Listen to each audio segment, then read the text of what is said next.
So on to hi-hats, of which there are many. I have a thing for hi-hats. I don't really know why. I've got a thing for hi-hats and for ride cymbals. So I've not bought all the. I bought a lot of these second-hand over the years. Peisty, dark crisp signatures. I sometimes forget. I tell you, it's the one thing, and it's terrible to say. I actually do forget I have stuff. And I go and dig them out and go, wow, I haven't played those for ages. I'll play them. I do actually. I've got a set of signatures, which I may have posted photos of sort of recently because I've been using them recently. But with the band that I'm playing with, which is a ska band, the 12-inch micro hats that I've got work a little bit better. So I tend to use those with that band rather than those. Feisty 20s, light hats. Now I actually reviewed these, and I reviewed these about 8 years ago, I think it was, and I really quite liked them, but I didn't buy them at the time. And then Mike Dolbear bought them. I didn't actually knew he really liked Feisties at the time, but he bought them, and then he had a big sell-off of stuff some years later, so I bought them back. Pretty cool. They've got a very nice sound to them, very sort of 14-inch Steve Jordan type sound. Feisty, these original 602s, which so I don't know if you can catch the logo there, the black label. These are from 1974, and they are a sequential pair as well. Kind of very medium. They're 14s, but they're very sort of medium in sound. Pitch, however you want to term it. I got these from eBay, probably within the last 6 or 7 years.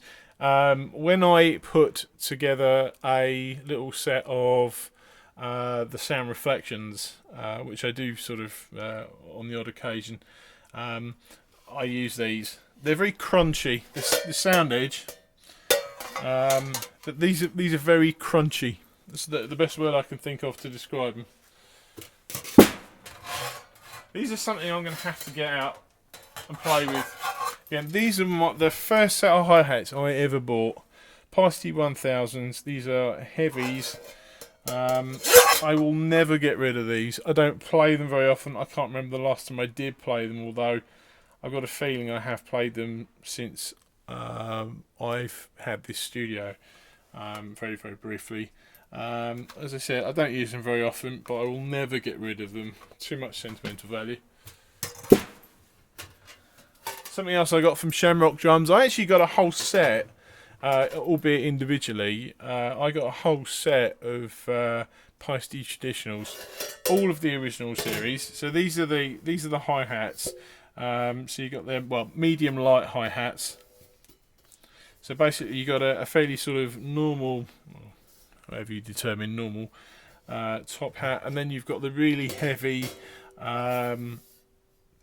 heavily hammered and not lathed bottom. Basically, in more generic terms, it's the old KZ equivalent with the light cymbal on top, heavy one on bottom. These probably one of my more frequently used hi-hats when I do use 14s. Up until I joined the ska band, I used these all the time. A couple of little dents in the bell there. In fact, there's more there. I love these. I love the Giant Beat series. I've got an 18 and I've got a 20 as well. They are fantastic cymbals. If I ever see any 15s, actually, I'm going to have to buy them because they're the 14s. These are my custom 2002 white medium hi-hats. The only reason they're in here and not with the rest of the whites is because I actually use a pair of black 13-inch Visions hi-hats and a black Visions ride with the white crashes because they're more ska. And you got to go with the vibe, of course. 14-inch Novo China. I have one. The rest of you probably don't. This was a special order that I got done. I'm going to try and see if there's a number on there. I've got a feeling this was probably about 8 years ago, 9 years ago. It basically does sound like a Novo China, just a very small one, and it's pretty cool. I do dig it out from time to time. It sounds like a baking tray hitting the floor. That's the way I describe that. I love this cymbal. Put some more out. 14-inch Alpha Crash. I admit I don't really ever use it that much, but I keep it anyway. A couple of 15s here. 15-inch. I got Sound Reflections I got off of eBay probably within the last 18 months, 2 years. It's not the most fantastic of condition. It's a bit knackered up there. It does sound cool though. It does fit with the other ones. The reason I bought this is because, as I'm sure is in here actually, many years ago I cracked the 16-inch thin version that I had.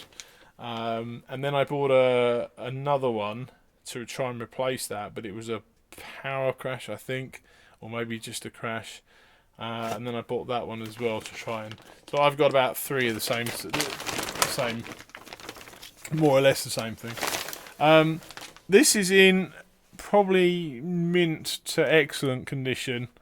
Sound Formula 15-inch full crash in reflector. Apart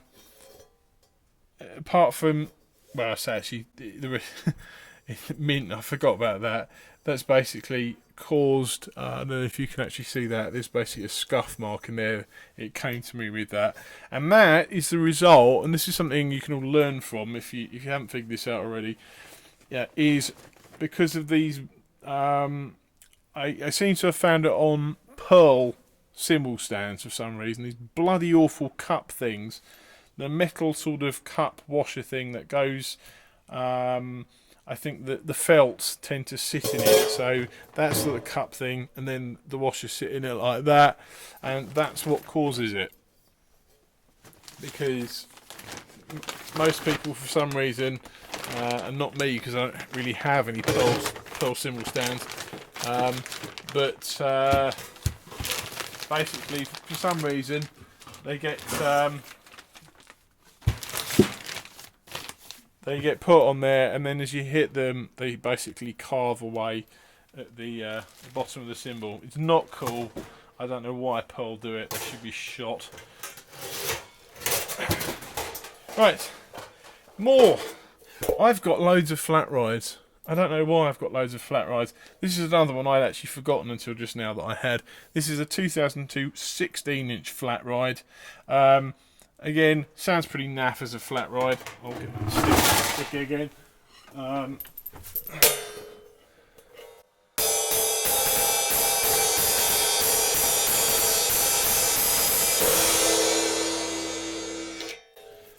If you hit it like a crash, it's got a little bit more play in it than the 20-inch traditional flat ride that I've got, which is a lovely cymbal when you play it on the top and sounds like a bin lid when you hit it on the side. I actually tend to use this, oddly enough, as a hi-hat top cymbal, and it works quite well because you get a lot of the ride sound and you also get that sort of slushiness of the hi-hat. This is a 16-inch Traditionals thin crash. It's another one from Shamrock Drums. Sound Formula full crash. I got this off eBay probably within the last 18 months. Again, not the funkiest of finishes or conditions, but it does sound pretty cool, and I think I paid about 50 quid for it, so you know, it was worth it for a punt. There's my 16-inch 1000 crash ride. I've had this from new actually. This is from 1989. This one, and I've had it since new. I do occasionally stick it up when I want to go out with the ska band because The band's first album was called Rude. These are Rude. You've got Rude Boys. It's a whole Scar thing. This is a 505 Heavy Crash, which I don't think I've ever used as a 505. Well, as a crash. I actually use this as a hi-hat bottom, and probably for in fact, I use this. That's it. That's a hi-hat bottom for the 16-inch 2002 flat ride. This is a 16-inch 2002 ride cymbal. Again, who else has all this crap? This is from this would be 1973. The stamp's still quite nice on there, and on there. Yeah, it's not really much more I can say about that. Again, I use this as a hi-hat bottom rather than a ride, because again, it sounds crap as a ride. This was my. Is this the one that was cracked? No, this is the replacement that I got for the 16-inch that I did crack. So this is from 1995. It's in okay nick. And this is the bottom to the 16-inch 2002 ride. This is probably a bit of a waste, actually, I'd imagine. Well, you could say it was a bit of a waste. Sound Formula 602. This is from 1975. This is a medium ride. Again, who buys 16-inch rides? I don't even understand why they make them. They probably sound great under brushes or something, because that's all they could be, because they sound really crap under everything else. So this is the one that I originally broke. It's got a teeny tiny hairline crack there, and as soon as I cracked it, I was a bit bummed. In fact, I know where I was when I cracked this one too, because it happens so infrequently. Still a great cymbal. I could still use it. There's nothing wrong with it, but I'll probably only ever use it here. And 16-inch 2002 Crash. This is from 1978. I got this probably easily 15 years ago with an 18-inch 2002 Crash, Black Label again, and an 18-inch Ride, Black Label again. I got them all together, and I don't think I ever paid for them due to a misunderstanding stroke oversight. So yeah, that was cool.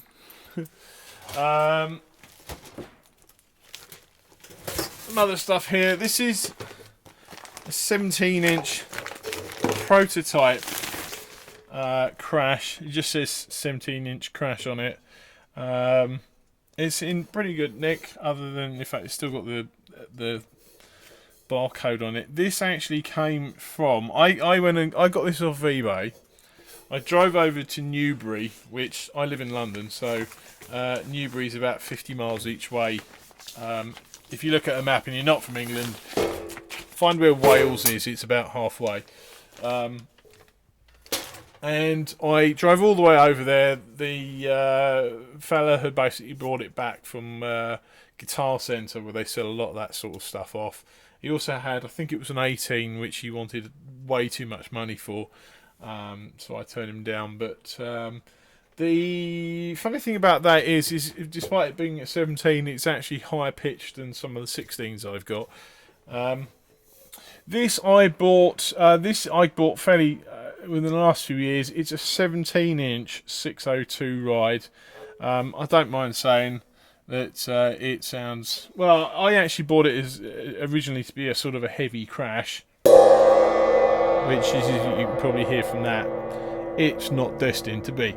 But it also sounds pretty crud as a ride.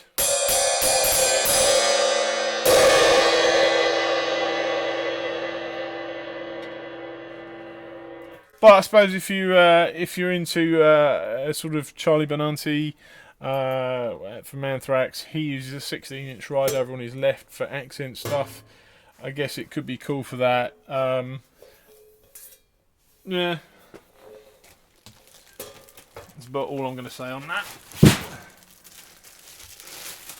Some more. Okay, this is the 18-inch. I got this one last year. This is the 18-inch Crash Ride the Rude. This, I have to say, is one of my mint cymbals. This is absolutely mint. I'm not even going to try and touch it. This is, I don't know if you can see the logo there, maybe. A Sound Creation, New Dimension 18-inch Dark Ride.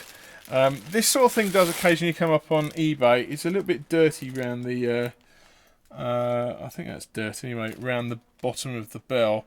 I may have played this once. I've had it for easily 10 years, probably longer. I'm not going to play it. Well, at least I'm not going to play it right now. I guess it's one of those more keepers more than anything else. Right. This is, I've got a few sound creations. This is the only sound creation Crash that I have. This is from 1979. I bought this, I think it must have been off for like Loot or something, which was a free paper with loads. It basically is Gumtree, but from like 10-15 years ago. I remember going to London at some point, in some part of London, to pick it up from the fella. I think he was an Italian chap. I got it home. I actually don't really like it.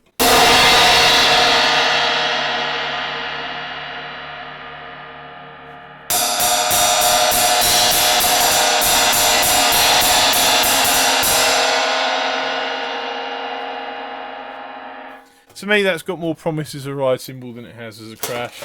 It just sounds naff as a Crash, I think. Or maybe it's just me and I'm still waiting for the sound to mature. It's only 35 years old. Might have a little bit longer to go before it matures. 18-inch 2002 Heavy Ride. This is pretty cool. I got this from John Henry, actually, off of eBay. It's even got JHE Group. Anyone in London that's been around, knocking around for a while, probably in London, probably would have heard the name John Henry at some point. It's a backline company. I can't remember how much I paid for this, but it doesn't actually sound.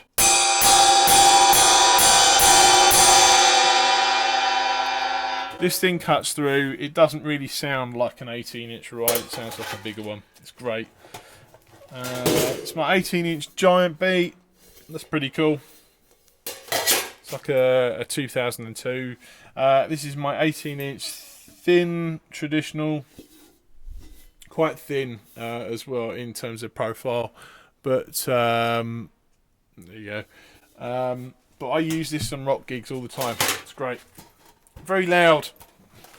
18-inch Sound Reflections Crash. Nothing much to say about that, other than it goes with the rest of them. Technically, this isn't actually mine, although I've had it on permanent loan for more years than I could ever think.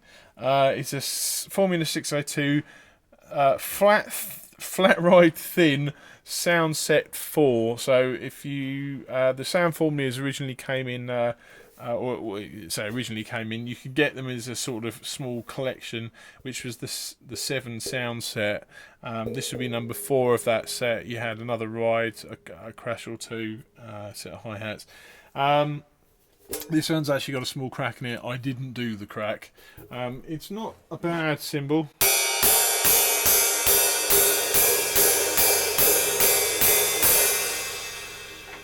But yeah, it sounds alright.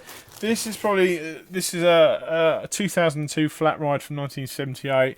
I didn't put the tape marks on there, if you can sort of catch those as I wave it around under this light. But this is I paid 50 quid for this. This is possibly the worst of the flat rides that I have. It's horrible, but you know. As you may have gathered, if you've seen any of the other videos, I will do another tour around here. But if you've seen any of the other videos that I've done, I have this thing about holding on to stuff, obviously. So that's the reason why I still have it.